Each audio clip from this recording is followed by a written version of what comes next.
Good morning everyone, and I'm going to slightly take it on a different track to what we've previously been talking about, although there was a lot of crimes committed in the city of Birmingham during this period, to the city itself I should say. So I'm going to look at the post-war environment, Birmingham's new image, visualising the future to consumers, look specifically at artefacts produced and consider the legacy. The period I'm talking about was a period of massive transition. Post-war, we're talking about the wide-scale removal of slum dwellings and the vision of the 50s, 60s planners, which was largely to do with concrete.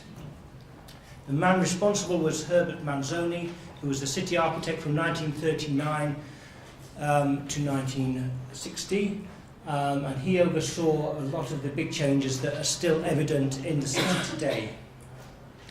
This was the vision in 1935. You can probably just about make out the thing, but you can see the Memorial Hall and Baskerville House. That is all that remained of the vision because the war came, interrupted it, and consequently it wasn't a realised utopia. Paul Cadbury in 1952 envisaged that this is how the city would look 50 years on. So this is a 1952 vision of 2002. You can see it is exactly how Birmingham looked. And again, it's very much taken from this idea of if we were to envisage the future, how does it look? It has lots of space cars, and it's all very clean. And that's largely what the developers were thinking about when they decided to reinvent the city. This is a view that you see and you'll see today of Selfridges, and perhaps some of that future vision has been captured by future systems architects. But if you were to drive around the city, and that was the intention of the planners, you would see it through the windscreen of a car because it was a motor city, largely looking at the motor car as at the expense of the pedestrian. The pedestrian was forced underground into subways, into underpasses. Sometimes they were lucky and had overhead bridges. But the pedestrian was secondary to the car. The Bullring Centre of 1964 was the vision of the future. The interesting thing about this was that it was very much a pioneering model based on American architecture of malls, and again largely pushing the pedestrian under subways to get to it. The architect's visions, and this was Lang, the architect, they were looking at this sort of utopia of shopping where everything was to do with the consumer age. You can see indoor shopping malls, everyone's quite bright, airy, type of architectural drawing conveyed this. And this is what we're looking at in terms of the research, is how vision of the future is portrayed. Again, you can see the interior. The escalators were accurate. The rest, I think, was largely the architect's imagination. So the Bullring Shopping Centre, the motif was this very simple target with a stylised bull. Again, my own interest is in the branding, advertising of these visionary pieces of architecture. The bull was seen on the flag. Some of you might even remember this. If you lived through the 60s, 70s, 80s in Birmingham, this was very much where you would be centralised. And if anyone remembers this fondly, this was a large, iconic sculpture of a bull that remained on the outside of 4 facades. And again, it was a symbol of Birmingham. And this is what I'm quite keen on, is how Birmingham was represented. At night it was lit up, and that area was particularly based on the idea of Piccadilly Circus, lots of neon, lots of attractive signage. In advertisements you would see that the rotunda and the bull and the bull ring were always there, prominent. This was the new Birmingham. This is how Birmingham promoted itself. Again, let's shop in Birmingham, pushing that sort of retail and looking at symbols.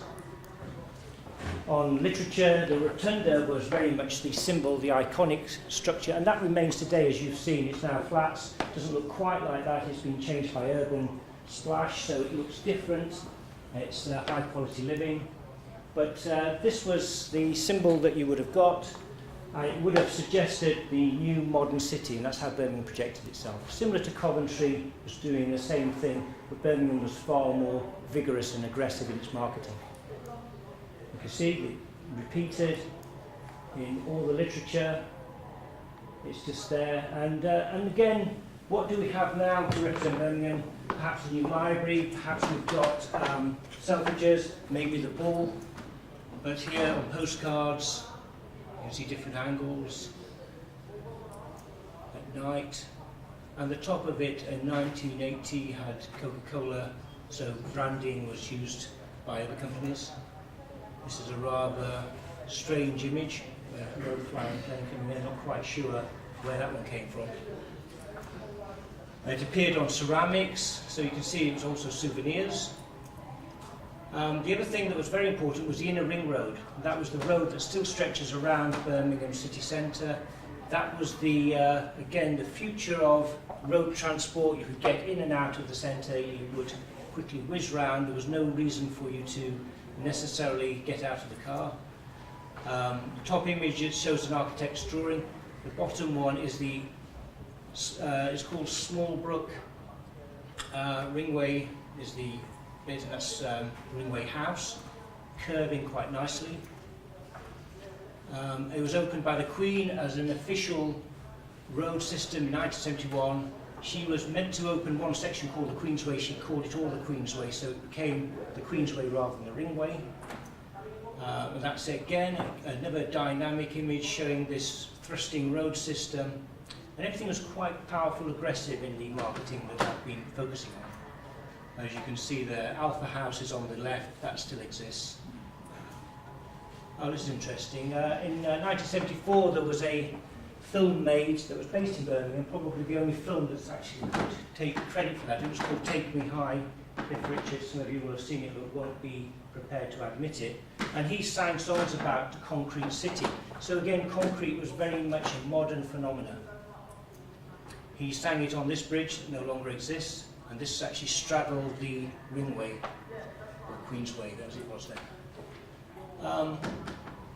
Books that come out about Birmingham, and I'm doing quite a lot of research about this, and I'm working alongside Mike Dring in architecture.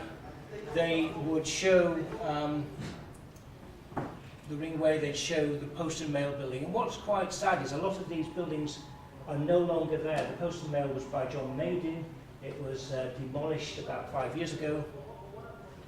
It was very much an important piece of architecture, but Birmingham didn't have the vision to see that it could have lasting value, which is a real shame. We could go on trails around Birmingham. This is an aerial view of the trail, so you could go around the rotunda, and you could see how New Street Station down there still exists, obviously. The rotunda exists, but the rest of it has been transformed into what is the Bull Ring, as we know it now, where we shop. And the sad indictment was that a lot of the imagery and a lot of the optimism of Birmingham in the 60s was captured in murals, etc. These largely sort of became abandoned, ignored, and consequently that represented the decline of the centre itself. And if we were to have walked through Birmingham in the late 90s when I first came here into the early 2000s, you would have seen a very disreputable shopping arcade. And sadly, you know, all of the big thrusting bits of the inner ring road started to get pulled down. Probably a good thing because it was quite dangerous. And if Richard Kenny was here now, he'd be proposing that this is the future of Birmingham, the high-speed railway link. It will look something like that if it ever happens. And in a way, that's what they're pushing forward in terms of the new developments and research. Thank you very much.